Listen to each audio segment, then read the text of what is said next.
Aujourd'hui, j'aimerais m'adresser à toutes les personnes qui souffrent d'une maladie chronique. Que vous ayez un diagnostic ou pas, que vos possibilités de guérison soient proches de zéro, plutôt encourageantes ou très encourageantes, cette vidéo s'adresse à tous ceux qui souffrent, physiquement ou psychologiquement, d'une santé qui impacte considérablement leur quotidien. J'aimerais vous dire que je vous vois et que je vous comprends, car moi aussi je suis passée par là. Et bien que j'aille nettement mieux aujourd'hui, mon corps me rappelle encore tous les jours un peu ma maladie. Personnellement, j'aurais beaucoup aimé tomber sur une vidéo de ce genre lorsque j'étais au plus mal, car je sais qu'on peut se sentir extrêmement seul, incompris, déprimé, angoissé, sans espoir. On peut passer par des phases de colère, d'injustice, notamment en se comparant aux autres personnes autour de nous. Tout ça, je connais très bien. Et j'aimerais aujourd'hui, à travers mon histoire, vous partager ce qui personnellement m'a aidé, je dirais même m'a sauvé à ce stade, dans le but que vous puissiez trouver un peu d'espoir, mais aussi surtout du réconfort, et que vous vous sentiez moins seul. Et pour ça, on peut remercier Internet, parce que ça permet de connecter des gens qui ne se seraient jamais rencontrés dans la vraie vie. Et ça, c'est juste magique. Petit disclaimer avant de se lancer dans la vidéo.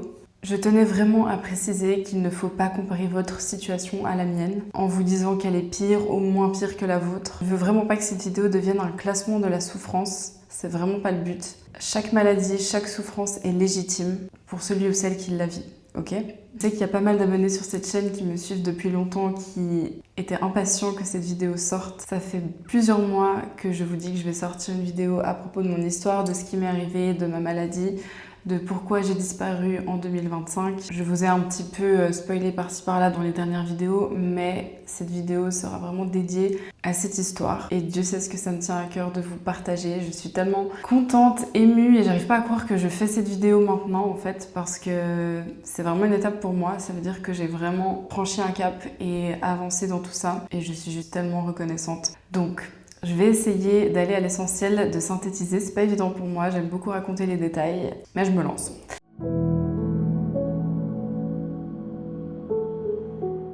Donc, si vous me suivez depuis longtemps, vous n'êtes pas sans savoir que j'ai commencé cette chaîne parce que j'avais pas mal de notions avant même que nutrithérapeute devienne mon métier.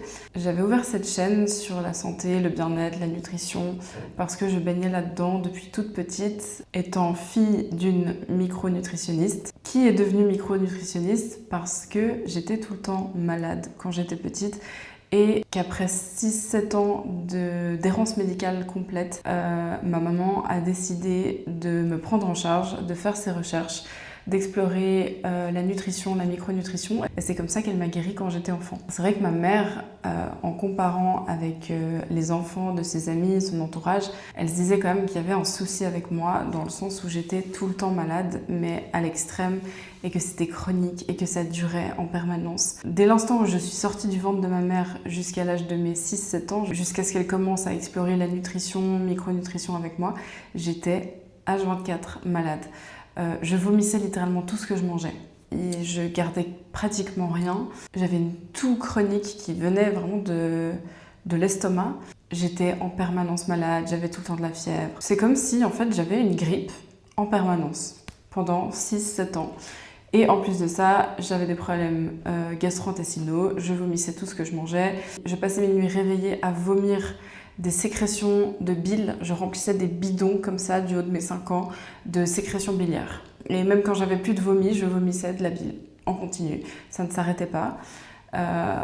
Donc mes parents partaient constamment aux urgences. J'avais une langue blanche. J'avais une tête affreuse. Vraiment, les gens se faisaient du souci pour moi. J'avais vraiment une mauvaise mine et personne ne trouvait ce que j'avais. Mes parents faisaient spécialiste en spécialiste. Ils ne trouvaient aucune aide. Plus on me donnait des médicaments, plus j'allais mal. Donc, ma mère, à bout, a décidé de prendre les rênes de ma santé. Elle s'est donc renseignée. Elle a écrit tout un livre, si jamais, sur notre histoire. Je vous mettrai le livre juste ici et dans la barre de description si jamais ça vous intéresse. Sachant que tout est raconté dans le livre, je vais un petit peu passer les détails pour aller jusqu'à aujourd'hui. Mais en gros, j'ai guéri en l'espace de 2 ans, complètement. Alors je dis complètement, mais j'ai toujours gardé une alimentation, la plupart du temps sans gluten, sans produits laitiers, sans sucre ajouté, sans additifs. Je faisais des petits écarts par-ci par-là et tout se passait bien, mais je ne suis jamais retournée à une alimentation dite classique, ou en tout cas une alimentation transformée comme pas mal d'enfants peuvent manger et supporter aujourd'hui. En 2 ans, rémission complète grâce au régime, le régime GAPS de la doctoresse Natasha Campbell. C'était très strict pendant 2 ans, donc j'étais toujours l'enfant qui pouvait pas manger les bonbons, les gâteaux, qui mangeait toujours différemment. Quand j'allais en camp, ma mère amenait toute ma nourriture, je devais toujours aller voir le cuisinier pour lui dire ce que je pouvais manger, etc. Enfin, c'est vraiment l'histoire de ma vie, on va dire la restriction, les contraintes alimentaires, la différence, si je puis dire ça. Et voilà, mais je m'y suis faite, et puis honnêtement, quand vous guérissez, vous allez tellement mieux. Je me suis aussi habituée au niveau de mon palais, je me suis habituée à manger des choses brutes, des choses saines. Et j'allais tellement mieux qu'en fait, pour moi, ça me coûtait plus rien de manger ainsi. On va dire que j'allais franchement plus ou moins bien jusqu'à mes 20 ans, jusqu'à ce que j'arrête la pilule contraceptive.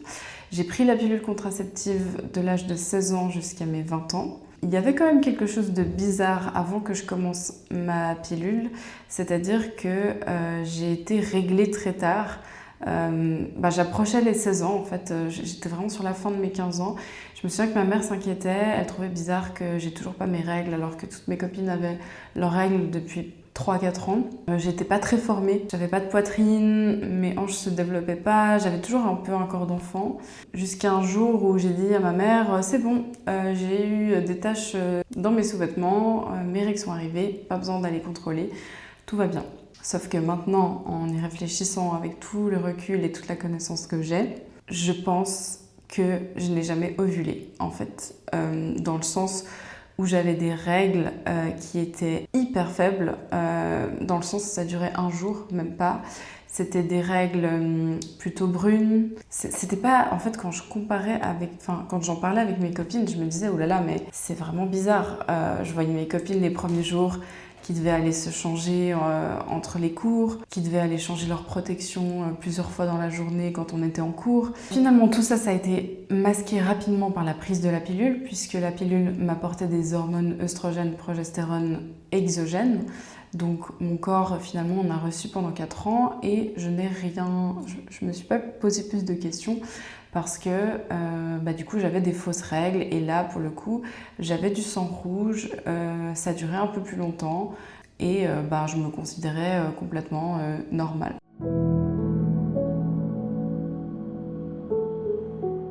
À l'âge de 20 ans, j'ai décidé d'arrêter la pilule. En m'étant pas mal renseignée sur le sujet, je me suis dit j'ai pas envie de continuer à prendre ça. Je vais retrouver un cycle naturel, c'est mieux pour ma santé, donc j'ai arrêté la pilule. Durant environ les 6 mois qui ont suivi l'arrêt de ma pilule, j'ai continué à avoir des cycles. Je me demande si c'était peut-être pas un peu plus, je pense entre 6 mois et 1 année. Maximum 1 année. Dans l'année qui a suivi l'arrêt de ma pilule, j'avais toujours des cycles parce que mon hypothèse est que j'avais encore un reste d'hormones après 4 ans de pilule dans mon corps. C'est pas quand on arrête la pilule, tout disparaît du jour au lendemain. On a les hormones qui s'évacuent progressivement avec le temps. Et je me suis pas inquiétée, mes règles étaient toujours là tous les mois, de la même manière, sauf qu'au bout de, je sais plus exactement, peut-être 9 mois, plus de règles. Alors elles ont d'abord disparu 2 mois d'affilée, elles sont revenues 1 mois et puis ensuite elles sont parties définitivement. Et ça a duré 7 ans, de mes 20 ans à mes 27 ans. Ça veut dire que toutes ces dernières années, ces 3-4 dernières années sur ma chaîne YouTube, lorsque je vous faisais mes vidéos, je n'avais pas mes règles. Mais quand je dis pas mes règles, c'est rien à signaler. Et vous imaginez le syndrome d'imposteur lorsque vous êtes dans la santé, la nutrition, que vous arrivez à conseiller, à aider toutes vos clientes à restaurer un équilibre hormonal, tomber enceinte, retrouver leurs règles, réguler leurs règles, et que vous-même, vous n'avez plus de règles. C'était extrêmement culpabilisant, très dur à vivre, ça m'a gâché vraiment pas mal d'années. Et en plus de ça, parce que je savais qu'il y avait quelque chose qui n'était pas normal, je pouvais pas prétendre être en bonne santé alors que je n'avais pas de règles. Et je me suis beaucoup remise en question, je me suis dit peut-être que je mange trop sainement, peut-être qu'il faut que je prenne du poids, je me suis posé 1000 questions, peut-être que je fais trop de sport. Et en fait, quand je regardais ce que je mangeais et le sport que je faisais, je me disais mais c'est juste équilibré, c'est juste sain. Rien à voir avec typiquement une personne anorexique. Je ne cochais pas du tout ce profil-là et c'est vrai que ça me dépassait. Je faisais tout bien. J'ai changé plein de fois toute mon activité physique. J'ai même passé des mois à ne plus du tout faire de sport pour voir si ça allait revenir. J'ai changé considérablement mon alimentation. Je passais par des phases où j'ai remangé des glucides à tous les repas. En fait, j'avais beau tout faire, tout mettre en place, tout essayer, changer, etc. Parce que j'étais déterminée à les retrouver, je savais que c'était important pour être en bonne santé, mais littéralement, ça ne faisait aucune différence. Donc c'est vrai que ça me pesait énormément émotionnellement, moralement. Chaque mois qui passait sans règles, je pleurais. C'est en fait un peu l'inverse, vous savez, des femmes qui veulent à tout prix tomber enceinte. À chaque mois qu'elles voient leurs règles arriver, elles pleurent, et moi c'était chaque mois où je ne voyais pas mes règles arriver, je pleurais. Et puis, quand on va faire des contrôles gynécologiques, la première année, bon, c'est le stress, ça va revenir. Deuxième année, c'est toujours le stress. 3 ans, 4 ans, 5 ans, 6 ans. Enfin, au bout d'un moment, il y a quelque chose qui ne va pas et les médecins ne m'ont pas, on va dire, plus prise au sérieux que ça. On me disait vraiment que c'était le stress, que j'étais trop perfectionniste et que du coup, je faisais un blocage. Voilà. En plus du fait que ça me pesait émotionnellement, je commençais à voir physiquement des symptômes. Alors pas tout de suite, je dirais que c'est surtout sur les 3 dernières années que mon corps a commencé à souffrir. J'ai toujours été, pendant ces 7 ans sans règles, je trouve qu'au niveau de l'humeur et du comportement, ça a toujours pesé. Ces 7 dernières années sans hormones dans mon corps, j'étais plutôt humeur dépressive, j'avais pas de motivation, j'avais aucune joie de vivre, j'étais extrêmement angoissée et je pleurais tous les jours. Donc ça a toujours eu une répercussion, on va dire, durant ces 7 ans à ce niveau-là, sur l'humeur. Sur la fatigue aussi, bien entendu.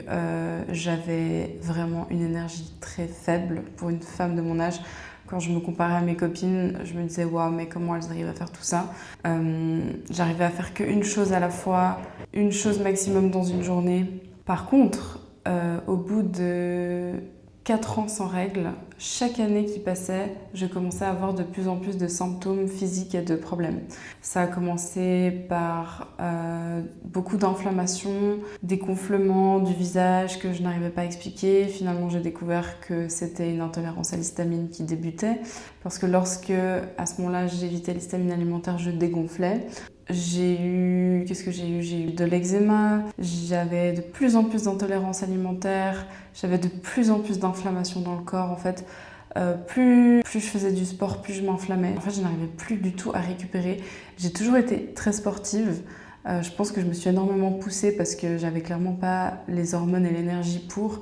Mais voilà, j'avais la force de caractère et de la détermination. Et je faisais pas des trucs extrêmes, hein, genre vraiment pas.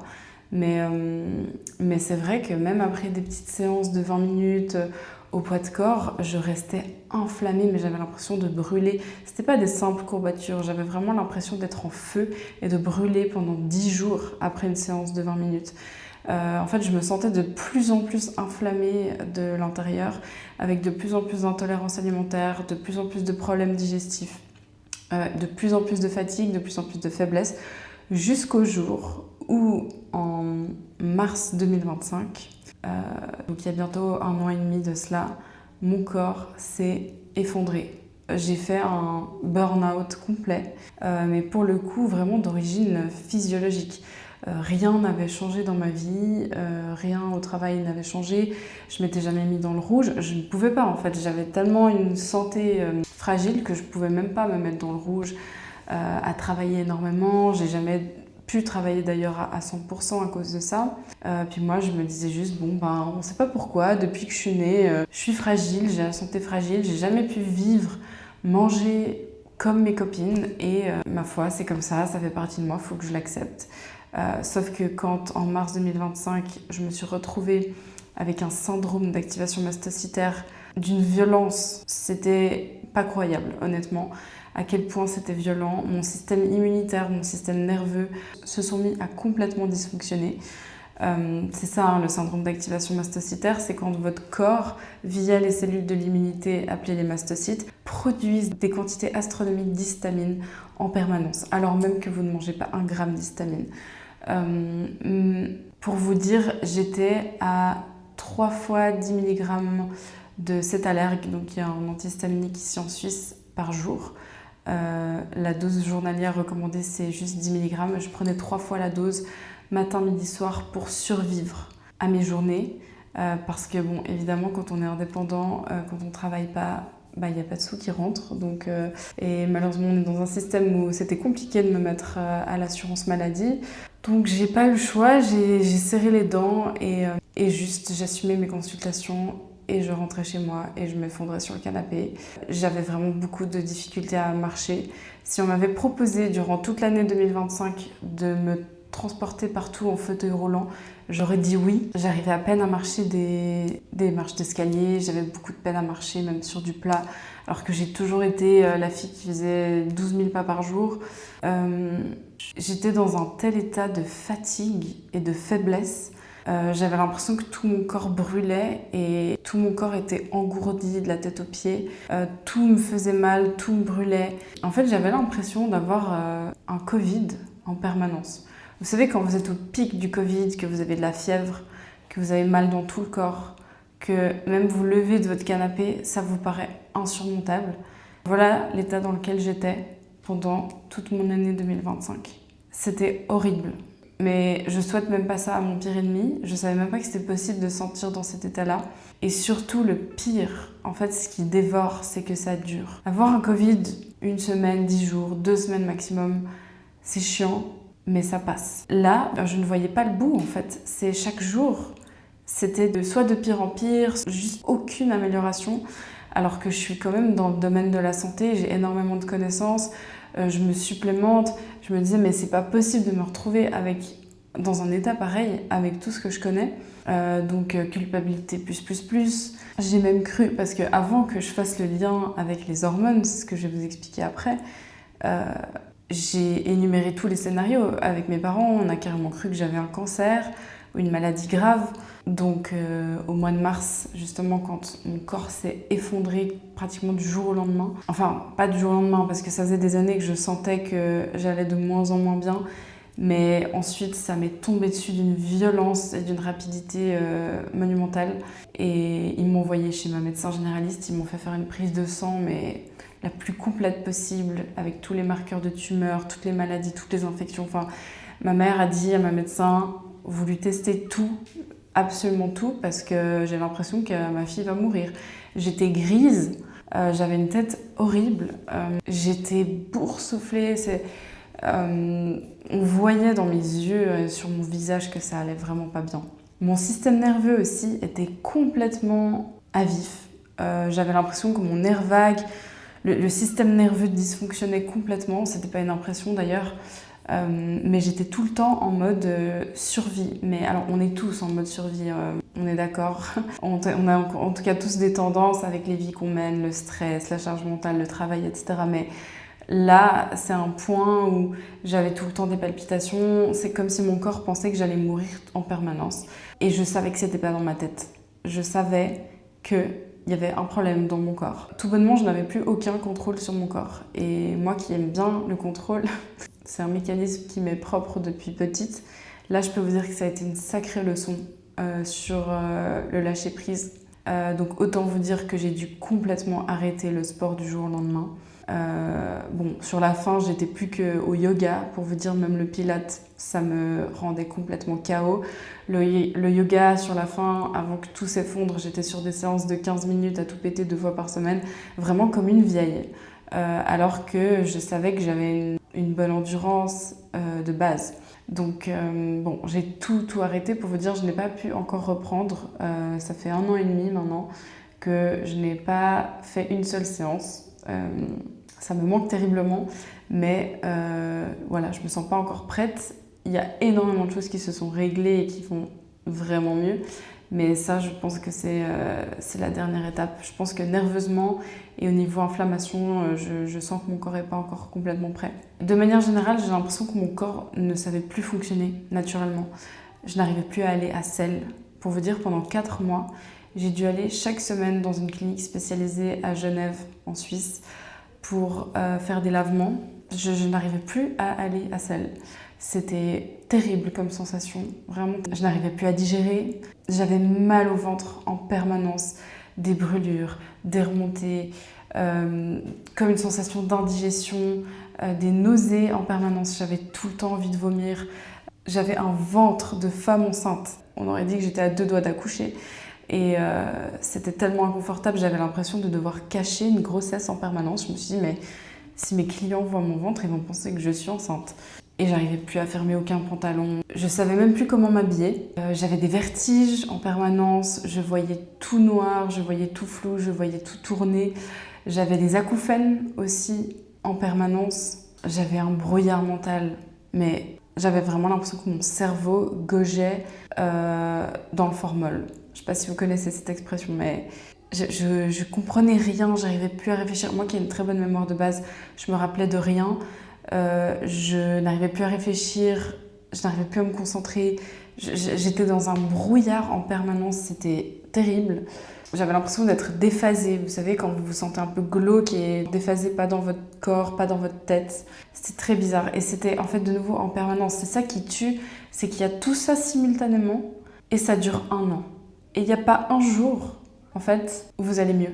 Je sais pas comment j'ai tenu. Genre vraiment, c'était de la torture. J'avais, comme je vous ai dit, j'avais une fatigue, une faiblesse, mais aucune force. J'arrivais même pas à tenir ma tasse là. J'arrivais pas. C'était trop lourd, trop dur. Tout me demandait des efforts en fait pour bouger, attraper quelque chose. C'était horrible. Me baisser, me relever, c'était un effort. Tout était un effort. C'était vraiment, j'avais l'impression d'être à la fin de ma vie, quoi. J'avais toute la sphère ORL complètement prise, donc comme je vous disais, j'avais les acouphènes, j'avais les yeux qui me brûlaient en permanence, si bien que c'était difficile de les garder ouverts. J'avais le nez qui coulait en permanence, j'avais la gorge inflammée, enflée, j'avais tout le temps mal à la gorge. J'avais les amygdales, les ganglions qui gonflaient en permanence, j'avais le visage qui gonflait. Je vais vous mettre quelques photos parce que vraiment, il y a des fois, genre, j'étais méconnaissable. On aurait dit que je m'étais fait piquer par une armée d'abeilles tellement j'étais gonflée. J'avais des crises d'urticaire aussi au moindre aliment. Je me souviens, je mangeais une graine, une pistache. En 2 secondes, j'avais l'urticaire qui partait sur tout mon corps, qui me chauffait, qui me brûlait. Et il y a vraiment une période où j'avais de l'urticaire tous les jours pendant des semaines. J'avais une impossibilité complète de manger à l'extérieur. Donc pendant toute une année, je n'ai pas fait un repas à l'extérieur. Même quand j'allais chez des amis, etc., je devais toujours me faire mes Tupperware. C'était des repas insipides, sans sauce, sans rien. Même pour vous dire, du curcuma, je ne supportais pas. Le curcuma, ça me faisait gonfler la gorge, j'arrivais plus à respirer.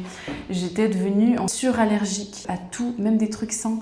Donc l'histamine, je vous laisse même pas imaginer, c'était juste terrible. Et puis même des choses qui ne contenaient même pas vraiment beaucoup d'histamine à la base, comme du curcuma.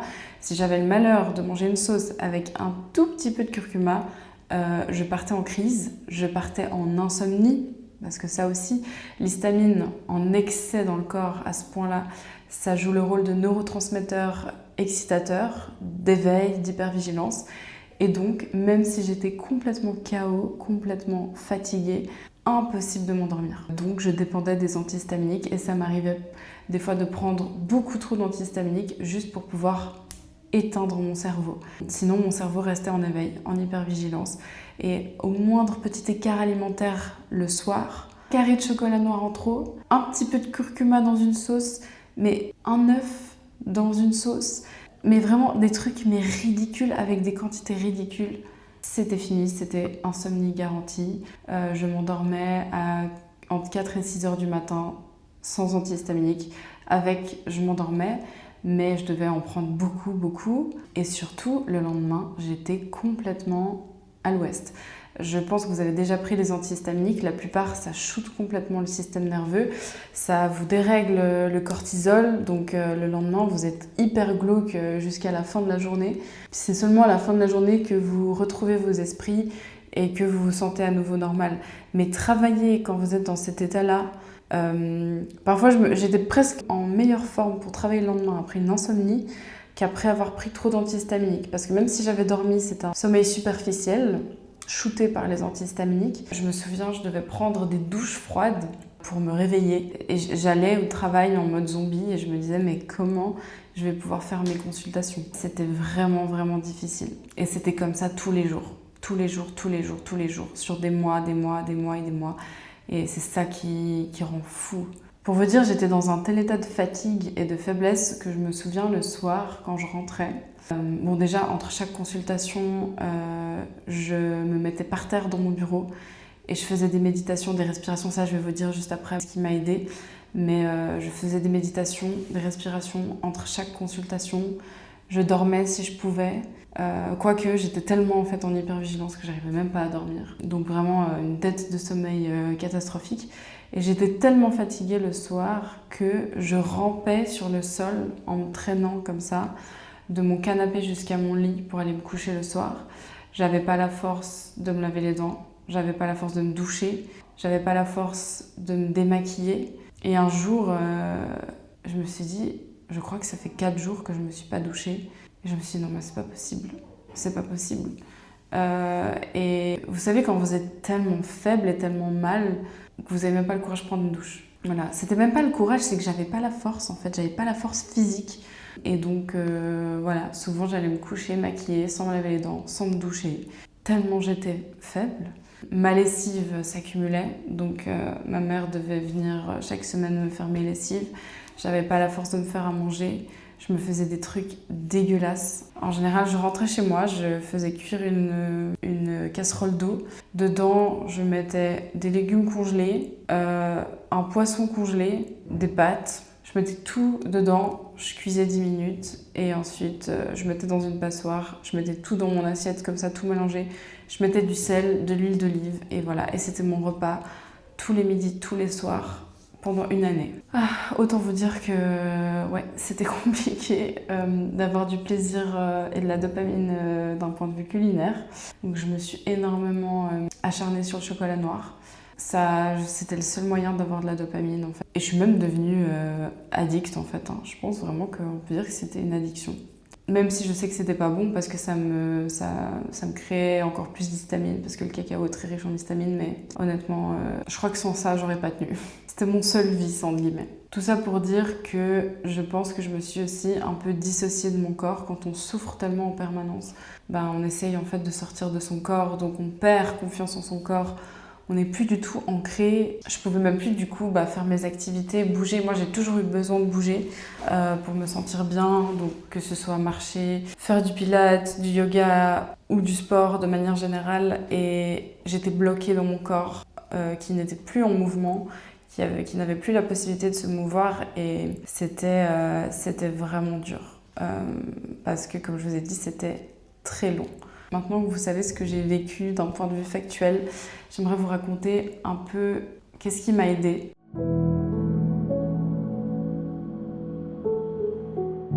Comment j'ai fait pour transcender tout ça, mes challenges, mes réalisations, etc. Alors évidemment, je suis passée par toutes les phases émotionnelles possibles. La première chose qui m'a énormément aidée, ça a été d'acheter un cours de méditation sur 21 jours.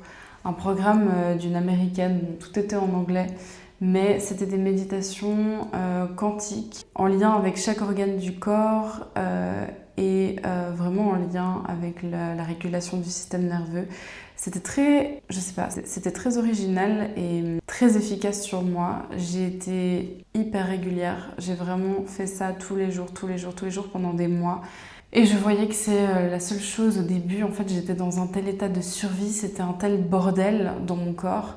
En ayant attendu en fait 7 ans sans hormones et cet effondrement en 2025, que la seule chose et la première chose qui m'a aidée, ça a vraiment été en fait de méditer, de respirer et de méditer. C'était la seule chose qui me calmait, qui m'ancrait. Sinon, j'avais l'impression que j'allais mourir tout le temps. Donc je me suis énormément renseignée sur le système nerveux, sur le nerf vague. J'ai même commandé un appareil pour réguler le nerf vague via une stimulation de l'oreille gauche. Ça m'a énormément aidée. Parfois quand j'appréhendais de manger tellement mon système digestif était retourné dans tous les sens. C'était chronique. Pendant une année, il n'y a pas un jour sur un an où je n'avais pas terriblement mal au ventre. Je ne sais pas si on se rend compte comme ça, mais c'est intense. Et c'est d'où la dissociation. Mais cet appareil m'a énormément aidé à appréhender les repas, calmer des états de crise, parce que justement je stimulais mon système, je régulais mon système nerveux via le nerf vague. Le problème, c'est que ça durait jamais longtemps parce que sans hormones, le nerf vague va difficilement se réguler. Donc en fait, il faut faire des efforts surhumains du matin au soir avec des exercices en permanence. Des choses que quand juste vous voulez vivre une vie normale, vous n'allez pas faire, c'est trop quoi. Donc bon, voilà, moi je faisais, c'était un job, cette guérison c'était un job à temps partiel. C'était du matin au soir, je faisais des pratiques, je mettais mon appareil pour le nerf vague, je faisais mes siestes, je faisais mes respirations, je prenais mes compléments, je prenais mes antihistaminiques, tout, en fait du matin au soir tout est calculé tout le temps. Sinon, votre corps il part en cacahuète et vous ne pouvez pas arriver au bout de votre journée. Et je me suis beaucoup renseignée, j'ai beaucoup lu des forums sur Facebook aux États-Unis avec des gens qui avaient le syndrome d'activation mastocytaire. Alors évidemment, ce syndrome, j'ai dû me le diagnostiquer, c'est moi qui ai dû partir sur le diagnostic avant que ma généraliste approuve, mais personne ne m'a mis sur la piste. Tout ça, j'ai dû faire des heures et des heures de recherche. Je crois que vous imaginez même pas à quel point je passais des heures sur mon canapé le soir à lire des choses, regarder des vidéos, lire des témoignages, être sur des forums. Discuter avec l'intelligence artificielle aussi, elle m'a honnêtement, je pense qu'elle a contribué énormément à ma guérison. Sans ça, je ne sais pas comment j'aurais fait. Alors honnêtement, il faut garder son sens critique, il faut vraiment savoir prendre du recul par rapport à ça. Parfois, l'intelligence artificielle m'a mise sur des mauvaises pistes. Parfois, elle était incohérente dans ses propos, donc il fallait vraiment toujours que j'analyse de mon côté, je garde mon sens critique et que je la challenge. Je la challenge en lui posant énormément de questions, sans m'arrêter à des choses basiques qu'elle pouvait me dire. Mais elle m'a énormément aidée, elle m'a mis sur des pistes que je n'aurais jamais su en fait sans elle. Elle a été honnêtement plus utile que la plupart de mes médecins. Mais ouais, je dirais que calmer mon système nerveux, c'était la première étape. Parce que plus je paniquais, plus les symptômes amplifiaient. Le système nerveux, il est vraiment révélateur des déséquilibres qui sommeillent en nous. Donc s'il est régulé, il va pouvoir plus ou moins gérer. S'il est complètement dysfonctionnel, il y a tout qui va revenir à la surface. Et c'est vrai que je me souviens un soir, c'était très fort et c'est vraiment dur de dire ça, mais j'étais tellement mal et tellement en souffrance permanente. En fait, je crois que le pire, c'est qu'il n'y avait pas de pause. J'avais aucun moment de répit, j'avais aucune heure dans la journée où je me disais « je vais mieux ». J'avais aucun moment où je me disais « je vais mieux », je respire, je récupère. J'avais aucun répit, jamais. Et à un moment, je me suis dit « mais si c'est ça ma vie, franchement, elle ne vaut pas la peine d'être vécue ». Mais je sentais au plus profond de moi que mon âme avait envie de vivre et qu'elle savait au fond qu'il y avait quelque chose de vraiment meilleur pour moi qui m'attendait plus tard. Ça a toujours été un ressenti très fort où j'avais beau être au bout, mais au fond du trou, il y avait un appel d'âme au fond de moi qui me disait « bats-toi, je te promets, ça vaut la peine ». Tu sais pas quand, tu sais pas comment, combien de temps ça prendra pour aller mieux, te sentir mieux, mais bats-toi, vraiment bats-toi. Et là, depuis ce jour-là, j'ai activé le mode guerrière et je l'ai jamais lâché. J'avoue que c'était peut-être quelque chose que j'avais en moi déjà depuis petite parce que déjà depuis ma naissance, j'étais chroniquement malade pendant les 7 premières années de vie jusqu'à ce que ma mère trouve une solution pour me guérir, temporairement du coup. Parce que le jour où les hormones ont été vraiment importantes, ça a été masqué par la pilule. Mais ensuite, sans un apport exogène d'hormones, mon corps n'en fabriquait pas. Alors quand je dis fabriquait pas, c'est qu'il fabriquait pas d'œstrogène. En fait, il fabrique toujours pas naturellement de l'œstrogène. Naturellement, j'ai un taux d'œstrogène proche de 0. Et c'est la raison pour laquelle je me suis toujours sentie jeune dans un corps de vieille. Mais quand je dis vieille, c'est arrière-grand-mère. Et donc sans fabrication d'œstrogène et pas d'ovulation, dit pas de production de progestérone. Donc en fait, je n'avais aucune des deux hormones principales de la femme, les hormones sexuelles, œstrogène, progestérone. Comme si un homme n'avait pas de testostérone.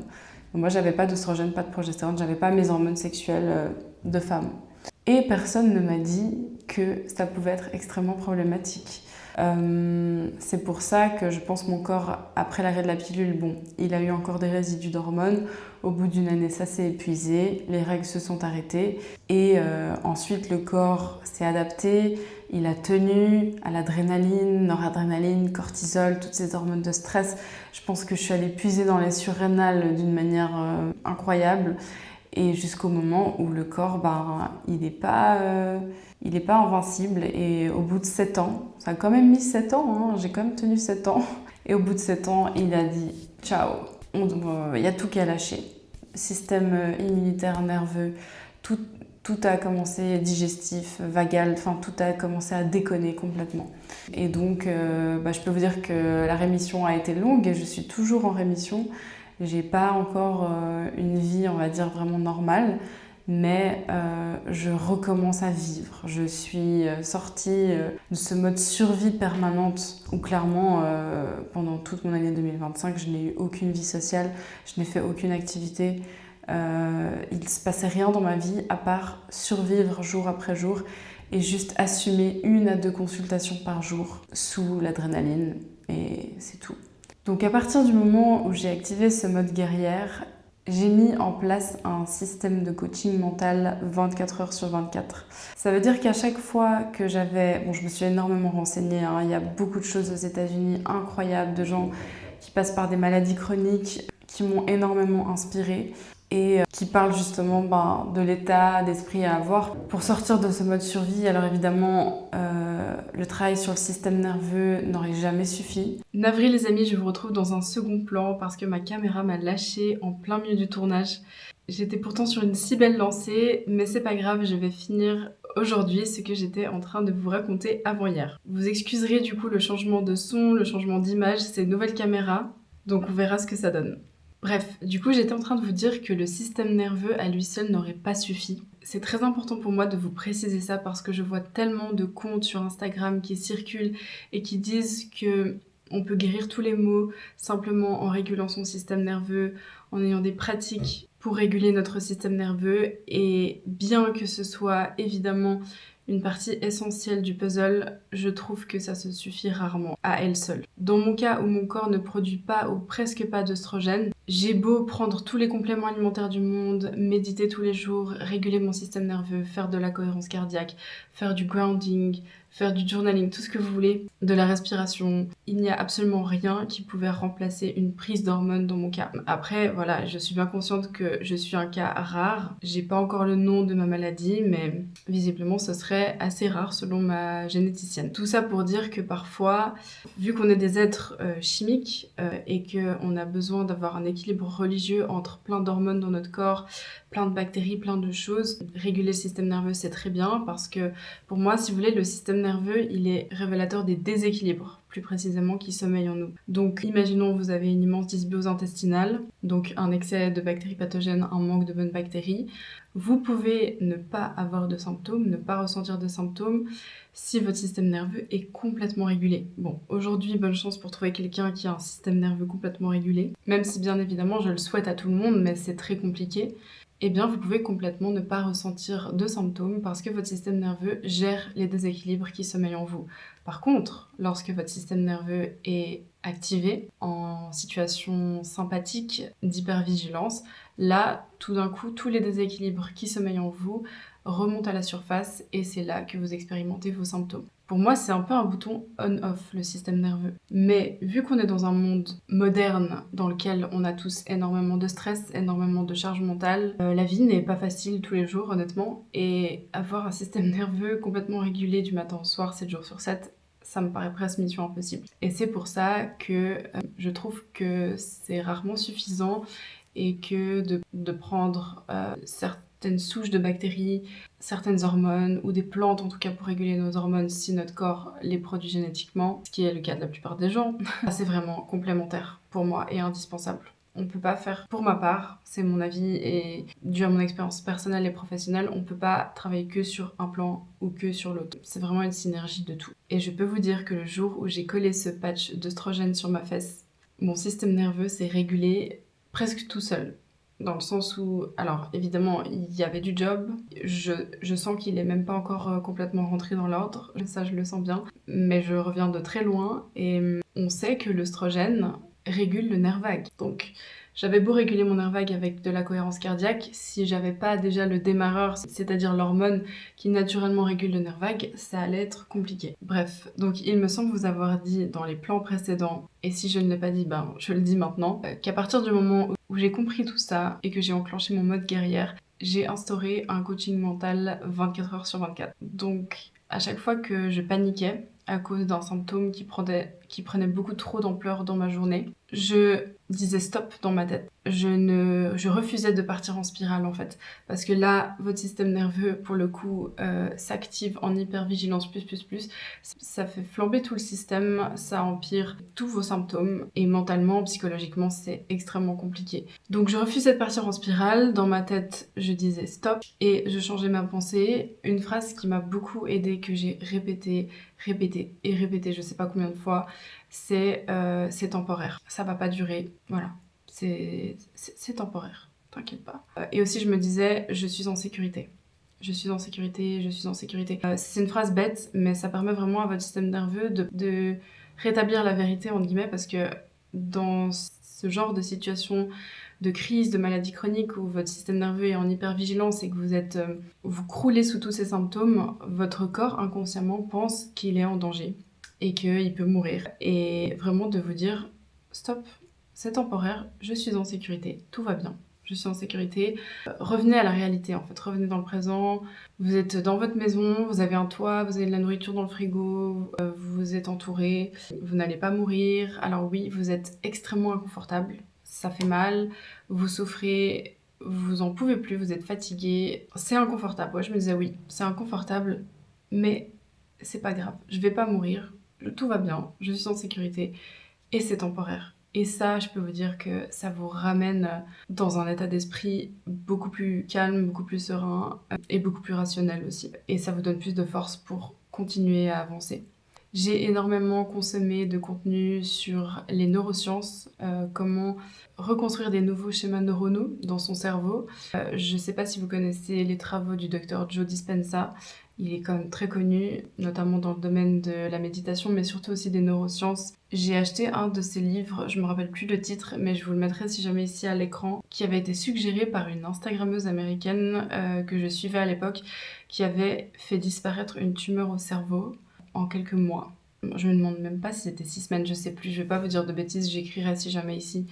Mais incroyable quoi. Elle a fait un travail de fou, mais grâce aux pratiques enseignées dans ce livre, elle a réussi à faire disparaître sa tumeur au cerveau en faisant de la visualisation selon les méthodes du Dr Joe Dispenza.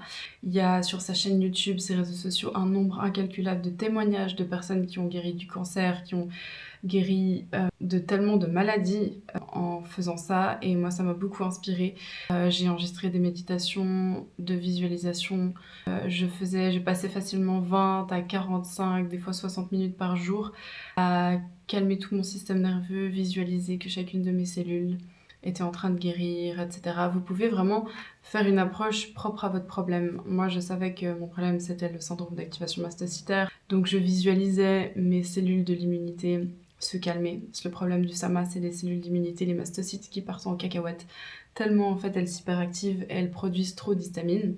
Et du coup, je les visualisais et ça m'aidait énormément. Vraiment, ça calmait énormément les symptômes. Après, il fallait que je sois régulière et il fallait que je résolve mon problème à la source, qui était sacrément compliqué parce que j'avais attendu tellement d'années avant cet effondrement hormonal. Enfin, l'effondrement hormonal était déjà présent depuis 7 ans, mais j'ai envie de dire, c'est l'effondrement nerveux et immunitaire qui s'est produit de manière tellement violente après 7 ans qu'il fallait tout reconstruire. Il fallait que je reconstruise mon intestin, ma détox, mon foie, que je relance ma bile, il fallait que je stabilise mes mastocytes, il fallait que je me reminéralise parce que j'étais complètement déminéralisée, et puis il fallait que je commence ces fameuses hormones à des quantités minuscules. Il fallait encore que je trouve un équilibre entre l'œstrogène et la progestérone. Ça a été très long et très compliqué, ça a été beaucoup essais-erreurs, mais j'allais rien laisser tomber, et j'ai fini par réussir à trouver cet équilibre. Beaucoup de prises de sang, beaucoup d'analyses, beaucoup de réflexions, beaucoup de tests. beaucoup de choses. Bref, je suis désolée, cette vidéo n'est pas très structurée, mais j'ai tellement de choses à dire que voilà, j'ouvre un petit peu des parenthèses, mais j'ose espérer que ça vous intéressera. Pour revenir à ce que je disais, je pense que donner du sens aussi à cette maladie, ça m'a beaucoup aidée. C'est vraiment quelque chose qui m'a aidée à m'accrocher, honnêtement. C'était de me dire que je ne vivais pas tout ça pour rien, que j'allais pouvoir en faire quelque chose de grand, que j'allais pouvoir mieux comprendre les gens. Alors, même si cette maladie génétique est rare, ça m'a emmenée sur un syndrome d'activation mastocytaire avec tous les symptômes chroniques que beaucoup de personnes expérimentent aujourd'hui. Même si, on va dire, la source et la racine du problème qui s'est déclenché chez moi n'est pas forcément la même que la plupart des gens, je peux maintenant comprendre les gens qui ont un syndrome d'activation mastocytaire. Je peux comprendre, je pense, à peu près tous les symptômes parce que je les ai tous eus. C'est un truc de fou, mais je vous mettrai à l'écran ici un schéma de tous les symptômes que j'avais en simultané. J'avais tout ça en même temps, tous les jours, pendant une année. Donc, ouais, je pense vraiment que ça m'a forgé. J'ai appris tellement de choses, mais tellement de choses. Comme je vous ai dit, c'était un job à temps partiel. Je passais mes soirées sur mon canapé à faire des recherches, à lire des choses, lire des forums, tester des nouvelles choses. Je pense que j'ai dû apprendre 10 ans de connaissances en l'espace d'une seule année, par la force des choses, et je suis persuadée que je vais pouvoir aider énormément de gens comme ça, des gens qui sont en errance médicale, qui comprennent pas ce qui leur arrive, qui sont désespérés, qui ne savent plus s'en sortir. Et ouais, ça c'est vraiment important pour moi, et ça m'a permis de donner du sens à ce que je vivais. Et je savais que je le vivais pas pour rien. En plus de ça, cette maladie, pour moi, je la considère comme un cadeau mal emballé. On dit souvent que c'est Natacha Calestret, mais je crois qu'il dit ça, que les épreuves sont des cadeaux mal emballés. Et je trouve ça assez joli comme formulation et assez vrai. Bien que je ne souhaite à personne ce que j'ai vécu, cette épreuve, au-delà du fait que je suis intimement persuadée qu'elle contribuera à mon succès professionnel plus tard, je suis aussi convaincue qu'elle a permis un réalignement global dans ma vie. Je parle même au niveau personnel. Vous n'avez pas idée de tout ce que ça a réveillé chez moi et dans mon entourage et dans ma vie personnelle, amicale, amoureuse. Ça a fait un sacré tri. Et sur le moment, c'est extrêmement douloureux parce que on est déjà au plus mal. Et de sentir qu'on perd des gens autour de nous, c'est pas évident. Mais je comprends maintenant, plus tard, pourquoi c'est arrivé. Et je peux vous dire qu'après ça, vous faites un bond, un saut quantique presque, j'ai envie de dire. Il y a tout qui se réaligne parce que en fait, vous n'êtes plus la même personne. Vous ressortez d'une épreuve comme ça, vous n'êtes plus la même personne, c'est impossible. C'est impossible de ne pas changer après quelque chose comme ça. Et il se peut que les personnes autour de vous ne matchent plus en fait avec la nouvelle version de vous parce que vous avez vécu un éveil, j'ai envie de dire une prise de conscience de tellement de choses, et c'est pour ça que ça ne matche plus forcément. Mais je peux vous garantir que la lumière se trouve au bout du tunnel et que si vous en avez la conviction, que vous avez la foi, ça va vraiment mener à plus d'épanouissement plus tard. Vous pouvez vraiment tirer énormément de force, de joie, d'amour, d'abondance, d'alignement, de tout ça. Vraiment, vous pouvez me faire confiance là-dessus. Une autre chose qui m'a aidée, c'était de supprimer tous les comptes qui me mettaient le seum. Donc j'ai complètement arrêté de consommer sur Instagram, par exemple, ou même YouTube, des gens qui vivaient leur best life, qui partaient en vacances, qui faisaient la fête, qui profitaient avec leurs amis, alors que vous êtes seul dans votre lit à survivre. Ou alors, j'avoue que ça m'est arrivé, mais si je le faisais, c'est que je me sentais prête à voir ça comme une inspiration et une réjouissance pour moi plus tard. Si j'étais pas dans ce mood-là, je le faisais pas. Mais ça m'est arrivé, j'avoue, de me dire « Ah, yes, trop bien, ça sera moi plus tard. C'est pour bientôt, je le sais, je le sens, je le mérite, et je me réjouis. » Donc, si vous n'arrivez pas à prendre ça comme une inspiration, juste coupez un moment. Conclusion, nos pensées, nos croyances impactent réellement notre réalité, notre corps, nos cellules. Je sais pas si vous connaissez l'expérience des 3 riz. Je vous mettrai de qui c'est, je ne me souviens plus comme ça, et je sais que je vais extrêmement vulgariser l'histoire. Je sais même pas si je vais très bien la raconter, mais c'est juste pour que vous ayez le principe en tête. En gros, l'expérience des 3 riz, c'est un scientifique qui avait mis en culture 3 mêmes riz dans 3 pots différents. Et sur un certain nombre de jours, il était allé s'adresser au premier pot de riz en le flattant, en lui disant qu'il était magnifique, qu'il était beau, qu'il allait germer, etc. Le deuxième pot, il l'a complètement ignoré. Aucune pensée, il a passé son chemin. Et le troisième pot, il lui a dit tout l'inverse du premier. Il lui a dit qu'il était moche, qu'il était nul, qu'il allait moisir, qu'il allait pas y arriver, etc. Et après quelques jours, le premier pot est devenu magnifique, il a fait des germes. Le pot du milieu n'a pas changé. Et le troisième pot, il a carrément pourri, il est devenu noir. Peut-être que vous allez me corriger dans les commentaires, je sais pas si j'ai très bien raconté l'histoire, mais l'idée est là. C'est vraiment pour vous faire comprendre que nos pensées et nos croyances impactent énormément notre réalité. Et si vous avez envie de guérir d'une maladie chronique, vous ne pouvez pas rester dans une vibration constamment négative, basse, sans espoir, dans la plainte, dans la victimisation. Bien sûr que vous avez le droit de vous plaindre et que vous avez le droit d'être triste, en colère, de ressentir de l'injustice, vous avez le droit, mais c'est combien de temps vous restez dans ces sentiments-là? Quand l'émotion vient, tant mieux, il faut que ça sorte, vivez-la, pleurez un bon coup, tapez dans un coussin, écrivez aussi, déversez toute votre haine dans un carnet, etc. Juste vivez l'émotion, sinon elle va stagner en vous et vous allez rester dans des vibrations comme ça pendant beaucoup trop longtemps. Une fois que c'est sorti, vous verrez déjà, ça ira mieux et vous pourrez rebasculer dans une mentalité de guerrière, guerrier, d'espoir, où vous voyez déjà votre future bonne santé réalisée. Ça, c'est vraiment important. Donc à ce stade de la vidéo, si vous êtes toujours là, vous l'aurez peut-être deviné, mais cette épreuve m'a vraiment permis de trouver ma foi, plus que jamais. Je crois que c'est souvent ça, hein, en réalité, c'est quand vraiment on touche le fond et qu'on est au plus bas, qu'on trouve la foi, ou pas, hein. Pour certaines personnes, ils sont justement pas dans la foi et je pense que c'est malheureusement un état d'esprit, une vibration qui va probablement pas les guérir. Mais dans mon cas, en tout cas, avoir la foi, c'était la seule chose qui me restait. J'avais plus rien à perdre, j'avais déjà tout perdu.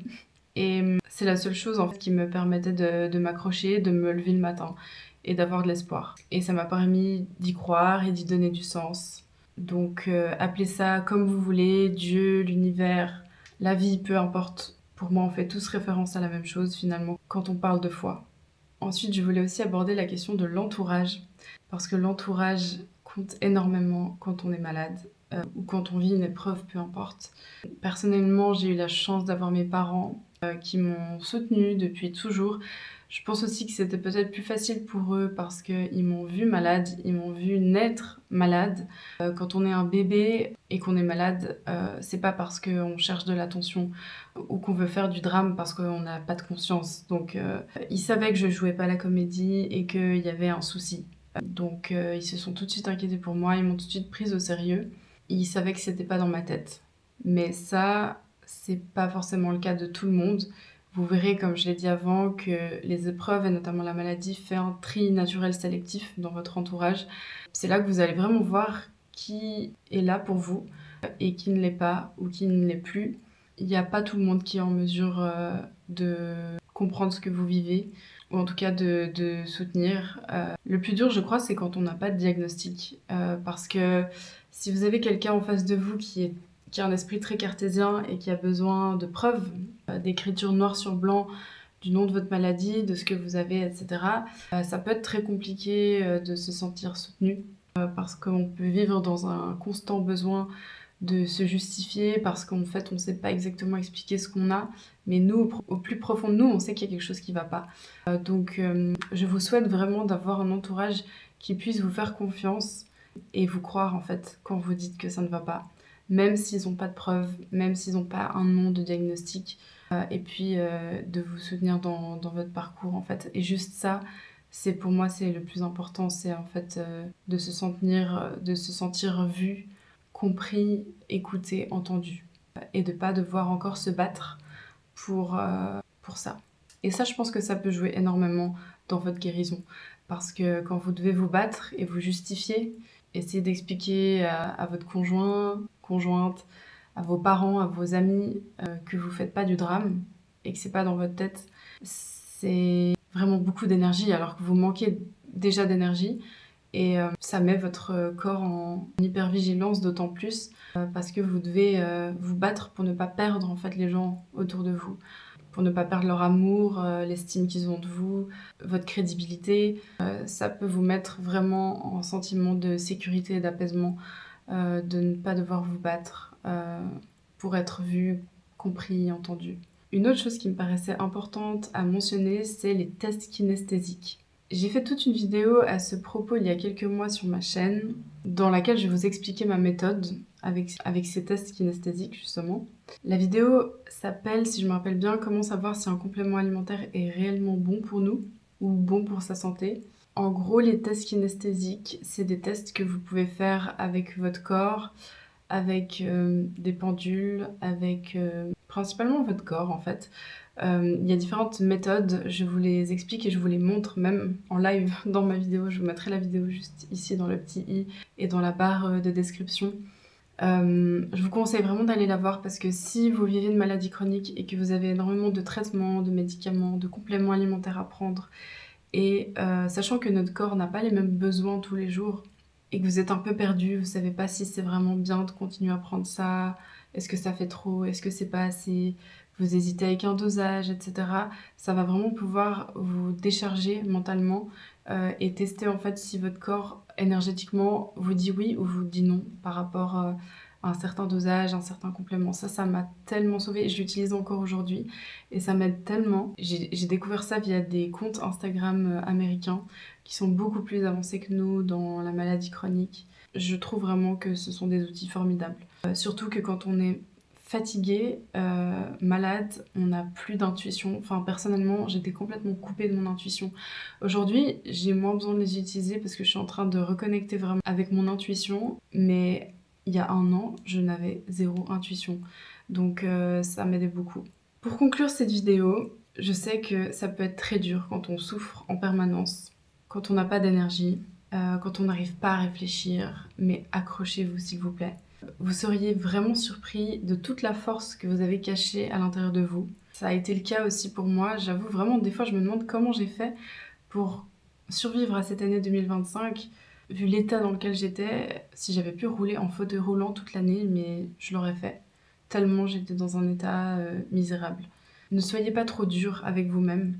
C'est normal, comme je vous ai dit, et complètement valide et légitime d'être triste, d'être en colère, d'être déprimé, démotivé, d'en avoir marre, parce que tous les jours se ressemblent et que vous ne voyez pas d'amélioration. Mais comme je vous l'ai dit, l'important c'est de ne pas rester trop longtemps dans cet état-là et de savoir rebasculer dans un bon état d'esprit. Mais vos émotions, il faut les vivre. Comme je vous ai dit, vivez-les et ensuite, vous pourrez rebasculer dans un meilleur état d'esprit.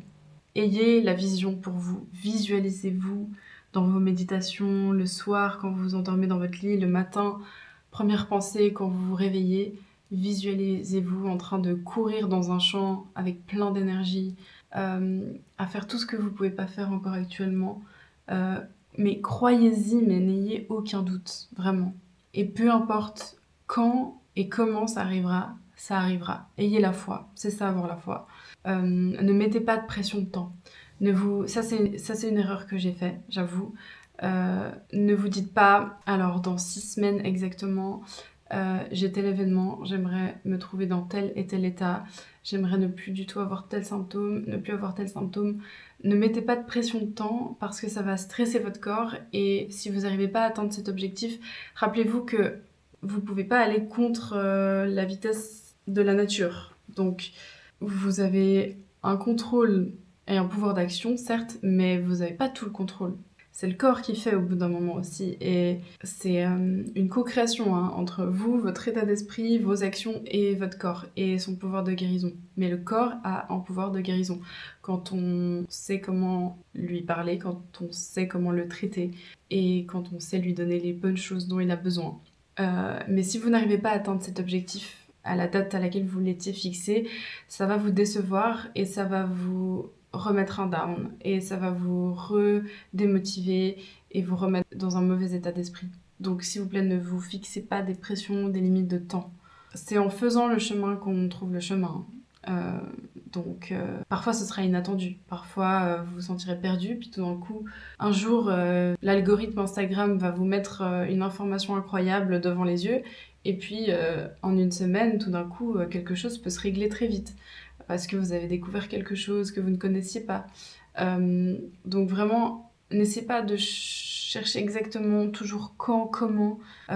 Ayez la foi, un jour après l'autre, continuez d'avancer, continuez de faire des actions et continuez d'y croire.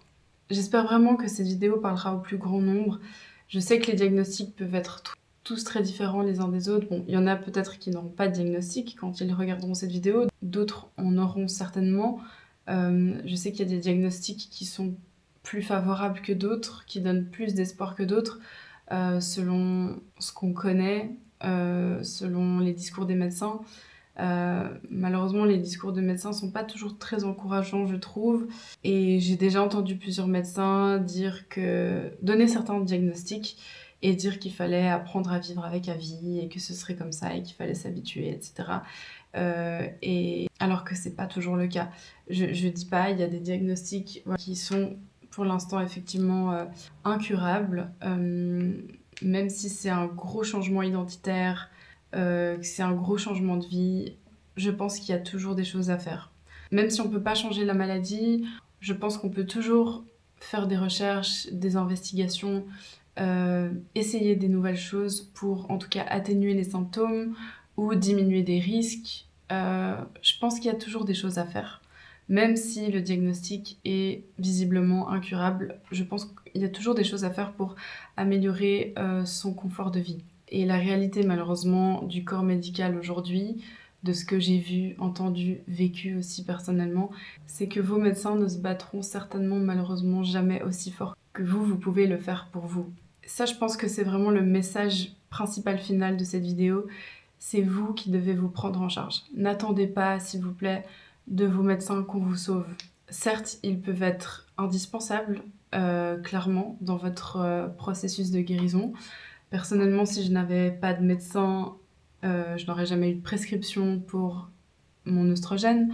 Donc, bien sûr qu'ils font partie de la boucle, mais soyez proactifs. Même si vous êtes fatigué, soyez proactifs, prenez-vous en charge, soyez responsables, c'est la réalité d'aujourd'hui. J'espère dans un futur monde que le système changera et que des personnes autant malades, fatiguées, vulnérables n'auront plus besoin de se battre autant pour être entendues et soignées. J'entends soigner à la source, dans le sens où la médecine d'aujourd'hui, c'est une médecine qui cherche des solutions rapides, sans forcément chercher la source du problème et creuser.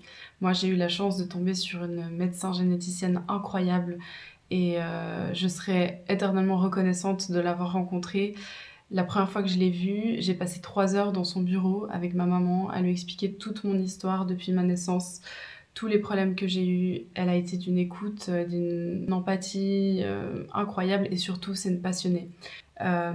Essayez de trouver des médecins qui sont passionnés par leur métier. Parce que dans son cas, elle a vraiment tout mis en place pour trouver ce que j'avais, pourquoi j'avais ça.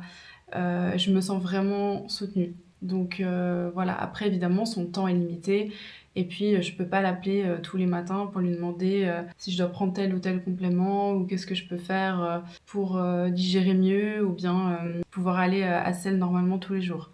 Donc ça, voilà, ça c'était mon job. Et si j'avais pas pris ça en charge, j'en serais pas là aujourd'hui, clairement. Je serais probablement dans un hôpital ou un hôpital psychiatrique avec comme cause de mon état le stress. Je me souviens avoir été aux urgences en 2025 et être tombée sur quelqu'un d'absolument abominable qui m'a dit qu'il fallait que j'aille consulter. Je sais que la réalité malheureusement c'est qu'il faut se battre et que pourtant vous n'avez pas l'énergie de vous battre, mais vous n'avez pas le choix. Comme je vous ai dit, allez creuser au plus profond de votre âme, vous trouverez de quoi puiser encore un peu d'énergie pour vous battre si vous avez la foi et si vous y croyez. Je sais ce que c'est, j'ai fait énormément de spécialistes. Personne ne comprenait ce que j'avais, personne n'a pu m'aider. On m'a dit des trucs complètement absurdes. Le but de cette vidéo n'est pas de faire une critique du corps médical, mais parce que Vraiment, Dieu merci qu'il existe parce que c'est vital, on en a besoin. Les médecins sauvent des vies tous les jours, mais pour les personnes en maladie chronique qui ne sont pas, dont le pronostic vital n'est pas engagé, c'est vraiment plus compliqué d'être satisfait. Je le sais parce que je l'entends aussi tous les jours, mes clients qui me racontent leurs histoires personnelles. Et bah, je me dis que c'est pour ça que je suis là et que j'ai cette chaîne YouTube et que je fais ce que je fais comme métier. C'est pour aider ce genre de personnes qui se sentent en errance et qui se sentent abandonnées, incomprises et perdues. Et vraiment, faites-vous confiance aussi parce que quand mes médecins me disaient que le fait que je n'avais pas mes règles, c'était psychologique, j'avoue que ça m'est vraiment entré dans la tête pendant un moment. Heureusement que ma mère persistait à me dire que c'était pas dans ma tête. Parce que du coup, ils ont voulu me donner le patch et quand j'ai retrouvé mes règles, déjà en 6 semaines de patch avec une dose microscopique, hein, pour vous dire, je découpais carrément le plus petit patch d'œstrogène du marché, le patch 25, je le découpais en 16 morceaux, donc je me collais un 16e de la plus petite dose du marché, tellement mon corps en fait ne supportait pas plus au début. J'ai pu ensuite augmenter progressivement. Et avec un 16e de patch, en 6 semaines, j'ai retrouvé mes règles. Alors que ça faisait 7 ans que je n'avais pas eu une goutte de sang. Et donc, bon, c'était le plus beau jour de ma vie, évidemment. Et quand j'ai raconté aux médecins que j'avais retrouvé mes règles, déjà, ils comprenaient pas. Ils étaient là, mais c'est impossible. Normalement, vous auriez retrouvé vos règles seulement après 6 mois, pas 6 semaines, et en plus à des dosages beaucoup, beaucoup plus élevés que ce que vous avez mis là. Et au lieu de se dire, ah ben tiens, c'est un cas d'école intéressant, peut-être qu'on pourrait se renseigner un peu plus, essayer de comprendre qu'est-ce qu'elle a, etc. Ils ont plus limite douté de ce que je leur racontais. Ils m'ont dit, bon, vous savez quoi, vu que vous avez eu vos règles, maintenant votre cerveau, votre blocage psychologique est annulé, votre cerveau a capté que votre corps était capable de refaire des règles, donc vous allez pouvoir enlever le patch, et puis vous verrez, le mois prochain, celui d'après, ça va revenir tout seul, parce que votre blocage psychologique est terminé, grâce à ce premier retour de règles. J'étais là, ok, bah du coup je les croyais. Alors j'ai enlevé le patch, et puis le mois suivant, pas de règles, le mois d'après, pas de règles, le mois d'après, toujours pas de règles. Je recolle le patch, le mois d'après, de nouveau des règles. Donc vraiment, faites-vous confiance, ne doutez pas de vous, si vous sentez vraiment qu'il y a quelque chose qui vous dépasse, en fait, qui dépasse votre psyché. Et pour le coup, j'ai vraiment compris que c'était un bouton on-off chez moi. Je donnais à mon corps des oestrogènes, il faisait des règles, je l'enlevais, il faisait plus de règles. Ce qui explique pourquoi, après l'arrêt de ma pilule, je n'ai plus jamais retrouvé mes règles. Et que avant la prise de ma pilule, j'avais des pseudo-saignements bruns qui ne prouvaient absolument aucune ovulation et menstruation normale. Donc ce qui est assez drôle, c'est qu'aujourd'hui, c'est moi qui explique à mes médecins comment mon corps fonctionne, ce qu'il se passe dans mon corps. Ce qui est chouette, c'est qu'il y a quand même pas mal de mes médecins qui m'écoutent maintenant, qui me font confiance et qui sont ouverts à apprendre. Donc ça, c'est vraiment cool. Les personnes qui savent mettre leur ego de côté et juste ouvrir leur esprit, se remettre en question, ça, c'est très précieux. Mais voilà, tout ça, ça m'a pris du temps. Donc c'est seulement à 27 ans et il a fallu que j'en arrive là, à ce stade de gravité, pour que j'investigue, pour que je comprenne ce qu'il m'arrive et pourquoi depuis que je suis née, j'ai des problèmes de santé. Et j'ai toujours pas le nom de ma maladie. Comme je l'ai dit, je crois il y a 2 jours, dans les plans précédents, je suis actuellement en études à l'université de Berne pour voir si on trouve les gènes responsables de cette quasi non-production d'œstrogènes.